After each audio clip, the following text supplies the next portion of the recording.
Hello friends, welcome to my channel. இன்றைக்கி நம்ம சேனலில் நம்ம என்ன பார்க்க போகிறோம்னு பார்த்தீங்கன்னா, ஸ்கூல்லாம் ஓப்பன் ஆயிடுச்சு. குழந்தைங்கள்லாம் ஸ்கூல் போக ஆரம்பிச்சிட்டாங்க. ஸோ குழந்தைங்களுக்கு ஈஸியாக எப்படி நம்ம படிக்க சொல்லித்தரலாம், அவங்களுக்கு எப்படி ஸ்டடீஸில் இன்ட்ரெஸ்ட்டை கொண்டு வரலாம் அப்படின்றத பற்றி தான் இந்த வீடியோவில் நம்ம பார்க்க போகிறோம். வாங்க வீடியோக்குள்ளே போகலாம். அதாவது குழந்தைங்க ஸ்கூலுக்கு போக ஆரம்பித்ததும் கேட்பாங்க, நான் ஏன் ஸ்கூலுக்கு போகணும், எல்லோரும் போகிறாங்க, அது மாதிரி நீயும் போ அப்படி சொல்வீங்களா? இல்லை இல்லை, அப்படி நம்ம சொல்லாமல் நாம் கொஞ்சம் குழந்தைங்கிட்ட நாம் டிஃப்ரெண்ட்டாக சொல்லிக் கொடுக்கலாம். அதே எப்படின்னா, குழந்தைங்கிட்ட ஒரு கொஸ்டின் கேளுங்க, அதுக்கான பதில் அவங்களுக்கு தெரியாது. உங்ககிட்ட கேட்டாங்கன்னா எனக்கும் இதுக்கான பதில் தெரியாதுன்னு சொல்லுங்கள். அதே நேரம் இதுக்கான பதில் ஸ்கூலில் கிடைக்கும். அதாவது ஸ்கூலில் டீச்சர் இருப்பாங்க. டீச்சர் அவனுக்கு நிறைய விஷயம் கற்றுக் கொடுப்பாங்க. நிறைய அவனுக்கு அவனோட கேள்விகளுக்கான ஆன்சர் எல்லாமே அங்கே கிடைக்கும் அப்படின்னு சொல்லுங்கள். டீச்சர் நம்ம வீட்டுக்கு வரமாட்டாங்க.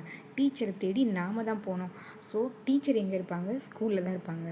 ஸ்கூலுக்கு போனால் டீச்சர் மூலமாக நம்ம நிறைய விஷயங்கள் தெரிஞ்சுக்கலாம் அப்படின்னு சொல்லி அவங்களுக்கு ஒரு ஆர்வத்தை உண்டாக்குங்க. அப்புறம் சப்ஜெக்ட், மொத்தம் 5 சப்ஜெக்ட் இருக்குது. ஃபஸ்ட்டு தமிழ். ஸோ தமிழ் எப்படி படிக்கணும்? தமிழ்னா என்ன? தமிழ்ன்றது நம்மளுடைய தாய்மொழி. நம்ம பேசுகிறது தமிழ் மொழி. தமிழ் அப்படின்றது ஒரு மொழி.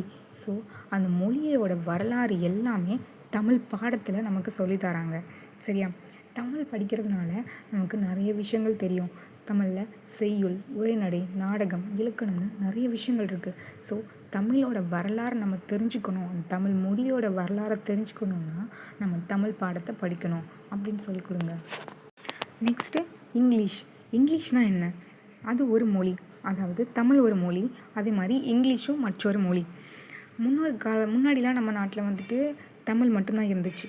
ஆங்கிலேயர்கள் நம்ம நாட்டுக்கு வந்ததுக்கு அப்புறமேட்டு இப்போது ஃபுல்லாக இங்கிலீஷ் தான். எந்த இடம் பார்த்தாலும் இங்கிலீஷ் தான்.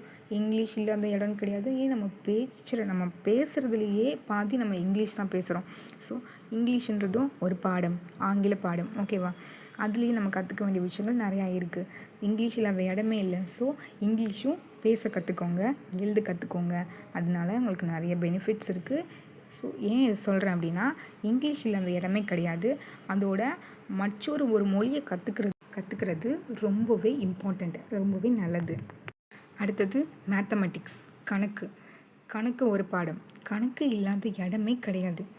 நாள்தோறும், அதாவது நம்மளோட வாழ்க்கையில் டெய்லி நம்ம கணக்கு யூஸ் பண்ணுறோம். அது எப்படின்னு பார்த்தீங்கன்னா, இப்போ நம்மளே ஒரு கடைக்கு போகிறோன்னு வைங்க. கடைக்கு போயிட்டு நம்ம அம்மா நம்மக்கிட்ட ஒரு 10 ரூபா கொடுக்குறாங்க. 10 ரூபாய்க்கு போயிட்டு நம்ம ஒரு 5 ரூபாய் சாக்லேட் வாங்குகிறோம். அவங்க நமக்கு மிச்ச காசு கொடுக்காம நம்மளை ஏமாற்றிட்டாங்கன்னா, அவ்வளோதான், சரியாக போச்சுன்னு சொல்லிட்டாங்கன்னா, ஏன் அந்த இடத்துல நம்மளோட தப்பு இருக்கக்கூடாது. நம்ம என்ன பண்ணணும்? அதுக்காக தான் நம்ம கணக்கு படிக்கணும். ஸோ அந்த இடத்துல நம்ம கணக்கு படித்தோம் அப்படின்னா நமக்கு என்ன தெரிஞ்சிருக்கும்? நம்ம 10 ரூபா கொடுத்தோம், நான் 5 ரூபாய்க்கு சாக்லேட் வாங்கினேன், மிச்சம் எனக்கு 5 ரூபா கொடுங்க அப்படின்னு நம்ம கேட்கலாம். ஸோ டெய்லி நம்ம வாழ்நாளில் நாம் யூஸ் பண்ணுறது கணக்கு, நம்ம அதிகமாக யூஸ் பண்ணுறோம். ஸோ கணக்கு பாடம் ரொம்பவே இம்பார்ட்டண்ட். கணக்கு நல்லா தெரிஞ்சு வச்சுக்கோங்க. நம்ம வாழ்க்கையில் கணக்கு ரொம்பவே முக்கியம். நெக்ஸ்ட்டு சயின்ஸ், அறிவியல்னால் என்ன? இன்றைக்கி இருக்கக்கூடிய, அதாவது தாவரங்கள், விலங்குகள், மிஷின்கள், மனுஷன் எல்லாமே நம்ம இவ்வளோ தூரம் வளர்ந்துருக்குறோன்னா அதுக்கு காரணமே சயின்ஸ் தான். நம்ம வீட்டில் இருக்கக்கூடிய மிக்சி, கிரைண்டர், ஃபேன், ஏன் நம்ம கையில் இருக்கிற ஃபோன் முதற்கொண்டு இது எல்லாமே எப்படி உருவாச்சு? இதோட பேசிக் எல்லாமே அறிவியல் தான். ஸோ அறிவியல் நீ படித்த அப்படின்னா உனக்கு நிறைய விஷயங்கள் தெரியும். அதாவது இன்வென்ஷன்ஸ் நிறைய கண்டுபிடிக்கிறாங்க இல்லையா? அது கண்டுபிடிக்கிறது எல்லாத்துக்கும் பேசிக்கே சயின்ஸ் தான். இன்றைக்கி நிலாவை கண்டுபிடிச்சி நிலாவுக்கே போய் நிலாவில் வீடு கட்ட போகிறாங்க. இதுக்கு காரணம் சயின்ஸ் தான். லாஸ்ட்டாக சோஷியல் சயின்ஸ் அப்படின்னா சமூக அறிவியல்னால் என்ன? சமூக அறிவியல் நம்ம ஏன் படிக்கணும் அப்படின்னு பார்த்தீங்கன்னா, ஃபஸ்ட்டாக இருக்கிறது ஹிஸ்ட்ரி, வரலாறு. அதாவது நம்ம எப்படி இருக்கோம், நம்ம எப்படி வாழ்ந்தோம், நம்மளுடைய முன்னோர்கள் எப்படி வாழ்ந்தாங்க அப்படின்றத பற்றி சொல்லக்கூடியது தான் ஹிஸ்ட்ரி, வரலாறு. அதை பற்றி நம்ம வரலாறு தெரிஞ்சுக்கலாம். அப்புறம் எக்கனாமிக்ஸ்னால் என்ன? பொருளாதாரம் எப்படி இருக்குது அப்படின்னு தெரிஞ்சுக்கலாம். ஜியாகிரஃபி, அதாவது புவியியல், நாம் எங்கே இருக்கோம், புவி இல்லாமல் பூமியில் இருக்கிறோம், நம்மளை சுற்றி என்னென்ன கோள்கள்லாம் இருக்குது, என்னென்ன கோள்கள்லாம் இருக்குன்றதை பற்றி நம்ம தெரிஞ்சுக்கிறோம். இது எல்லாமே சோஷியல் சயின்ஸ் தான்.